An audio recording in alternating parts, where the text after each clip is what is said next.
নমস্কার, welcome back to our new video. আশা করছি তোমরা সবাই খুব ভালো আছো, সুস্থ আছো, সাবধানে আছো। আমরাও খুব ভালো আছি। দীপাবলি সবার কেমন কাটলো জানিও আমাকে কমেন্ট সেকশনে কমেন্ট করে। আমাদের তো খুব ভালো কেটেছে, আশা করি তোমাদেরও খুব ভালো কেটেছে।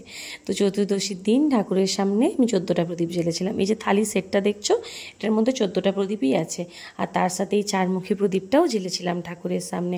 তোমরা অনেকেই জানো যে আমি বাবার বাড়িতে, ওই ভাড়া বাড়িতে থাকি, তো সেই জন্য চাইলেই পুরো চতুর্দিক আলোয় আলোয় সাজানো যায় না। কারণ জানো, সব জায়গায় নিজের বাড়িতে একটা আলাদা রকম আর ভাড়ার বাড়িতে একটা রকম। তাও যতটুকু সম্ভব আমি যেটুকু যা পোর্শনে থাকি সেটাকে সুন্দর করে সাজানোর চেষ্টা করি। ওই দিন 6টা 40 পর্যন্ত ছিল 14 প্রদীপ জ্বালানোর ভালো মুহূর্ত। তো আমি 14 প্রদীপ জ্বেলে সন্ধে টন্ধে দিয়ে 7টার দিকে বেরিয়েছিলাম বাবার বাড়ির উদ্দেশ্যে। যেহেতু কালী পুজোর আগের দিন রাত্রে যাচ্ছিলাম, মানে সন্ধ্যাবেলায়, সেই জন্য চতুর্দিকে একদম আলোয় আলোয় সেজে উঠেছিল। সব জায়গায় প্যান্ডেলও কমপ্লিট। শুধু নিজে যেখানটায় থাকি সেখানটা আলো দিয়ে সাজাবো তা বললে তো হয় না। আমি ওখান থেকে এসে তারপর বাবার বাড়িতে টুনি বাল্বগুলো সব লাগিয়ে দিয়েছি। এই যে লাইটগুলো জ্বলছে, এগুলো প্রত্যেকটাই 2-3 বছর আগের কেনা, এই বছরের নয়।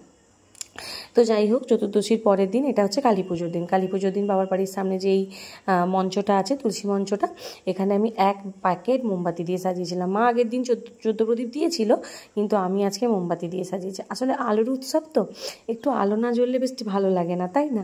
আর এটা হচ্ছে রাস্তাটা খুব সুন্দর টুনি বাল্ব দিয়ে কমিটির ছেলেরা সাজিয়েছে। মানে কমিটির ছেলেরা নয়, কমিটির ছেলেরা ডেকোরেটরকে দিয়ে। আর এটা হচ্ছে আমাদের বাবার বাড়ির সামনে একদম উল্টো দিকে, বাবার বাড়ি তার উল্টো দিকে একটা কালী পুজো হয়। এটা সেই মা প্রতিমা প্যান্ডেলে চলে এসছে। বাবা কাকাই এই পুজোটা করে। বাবা কাকা গেছে সন্ধ্যাবেলা একটা বাইরে পুজো করতে, পুজো করে এসে এটা করবে রাত্রে। তো আমরা যাচ্ছিলাম, সেই জন্য যেহেতু পুজো দেরিতে আছে একটু হাঁটতে বেরিয়েছিলাম সন্ধ্যেবেলা। মানে এই আশপাশে যে কটা প্যান্ডেল হচ্ছে পাড়ায়, সেগুলো দেখতে গেছিলাম। তো দেখছি রাবণের বডি শুনে একটু অবাক হলে, তাই না? বলছি পরে বলছি।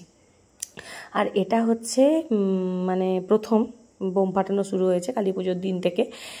বাজি প্রত্যেক বছর এত আসে, বিশেষ করে এই লাস্ট 2 বছর, মানে গত বছরও এবছরও এত বেশি বাজি আসে যে বাজি আমাদের শেষ অবধি আর ফাটিয়ে শেষ করা যায় না, রেখে দিতে হয়। বাবার বাড়িতে যে কালী পুজো হয়, ফলাহারিণী কালী পুজো যেটা হয় জ্যৈষ্ঠ মাসে, তোমরা জানো, সেই সময় ফাটাতে হয়। মানে ভাবতে পারছো কত পরিমাণ বাজি আসে। কারণ এত বাজি আসে যে একটানা তো বেশিক্ষণ ফাটানোই যায় না, মানে আধ ঘন্টা 45 মিনিট ফাটানোর পর তারপর মানে কানও আর নিতে পারে না এই বাজির আওয়াজ, আর নাক চোখ কোনোটাই নিতে পারে না। মানে কাশি হতে থাকে, চোখ টোক জ্বলতে থাকে এই ধোঁয়াগুলোতে। হয়তো আনন্দেতে আমরা করি, কিন্তু সত্যি এটা খুবই খারাপ। তো সেই জন্য খুব বেশিক্ষণ ফাটানো হয় না, মোটামুটি একটু ফাটানোর পরে এই লাস্ট মানে ফানুসটা জ্বালিয়ে দিয়ে আজকের মতো কালী পুজোর দিনের মতো বাজি ফাটানো ইতি টানা হচ্ছে আর কি। অনেক বাজির সাথে এই বছর মাত্র 2টি ফানুস নিয়ে আসা হয়েছিল, তার মধ্যে একটি ছাড়া হয়েছিল ওই কালী পুজোর দিন রাত্রে, আর একটা ছাড়ার আর কারোর সময় হয়নি, রেখে দেওয়া হয়েছে তাকে। আসলে একটা বাড়িতে অনেকে থাকলে তখন বাজিগুলো ফাটিয়ে মজা লাগে। আমরা ম্যাক্সিমামই সবাই বাজিতে ভয় পাই, ওই বিন্দির বাবাই একটু যা ফাটায় আর আমার মেজদির ছেলে, ব্যাস। তো যাই হোক, বাজি টাজি ফাটিয়ে ওই রাত্রি 11:30টার দিকে বাবারা এসেছিলো আরেকটা জায়গায় যেখানে পুজো ছিল, সেখানে পুজোটা করে। তো আমি যেহেতু একটু পুজো দিই, সেই জন্য আমিও ফ্রেশ হয়ে একদম ঠাকুরের পুজো টুজো নিয়ে মণ্ডপে চলে এসেছি। বাবা কাকা এসে এখানে সমস্ত কিছু জোগাড় যন্ত্র করে, পুজো শুরুও হয়ে গেছে, পুজো প্রায় শেষের দিকে। দেখতেই পাচ্ছ এখানে মোমবাতি জ্বালানো হচ্ছে।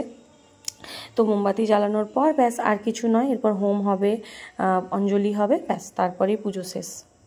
পুজোটা শুরুও হয় রাতে, তাই জন্য শেষও হয় একদম 3টে 3:30-র দিকে।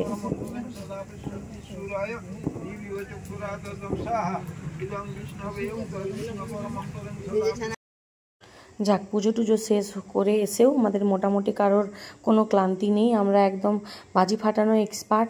আমাদেরকে যেন কেউ দিয়েছে দায়িত্ব যে বাজি ফাটাতেই হবে। ওই যে বড় বক্সটা দেখলে, ওই বক্সটাতে ছিল এই শর্টগুলো, সেইটা এখন ফাটানো চলছে। এটা এখন সবাই আমরা খুব আনন্দের সাথে উপভোগ করছি। আর বিন্দি মানে এবছর সত্যি বলে লাভ নেই, এত এনজয় করেছে বাজি ফাটানোয়। আমি নিজেও ভাবিনি যে এত তাড়াতাড়ি সাহস করে বাজি ফাটাতে পারবে। তো যাই হোক, চলো। ও হ্যাঁ, আর একটা কথা বলি, ওই যে রাবণটা দেখলে আমার বাবার বাড়িতে ভাইফোঁটার দিন সন্ধ্যেবেলায় রাবণ বধ হয়, তার ভিডিও তোমাদের কাছে আসছে খুব শীঘ্রই। তাহলে চলো, আজকের মতো এই ছোট্ট ভিডিওটা এই পর্যন্তই রাখছি। যদি কিছু ভালো লাগে অবশ্যই কমেন্ট সেকশনে কমেন্ট করে জানিও। আর ভাইফোঁটার দিনের ভিডিও খুব তাড়াতাড়ি তোমাদের সামনে নিয়ে আসবো।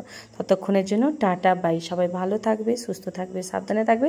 দেখা হবে খুব শীঘ্রই পরের ভিডিও। ততক্ষণের জন্য বাই, গুড নাইট।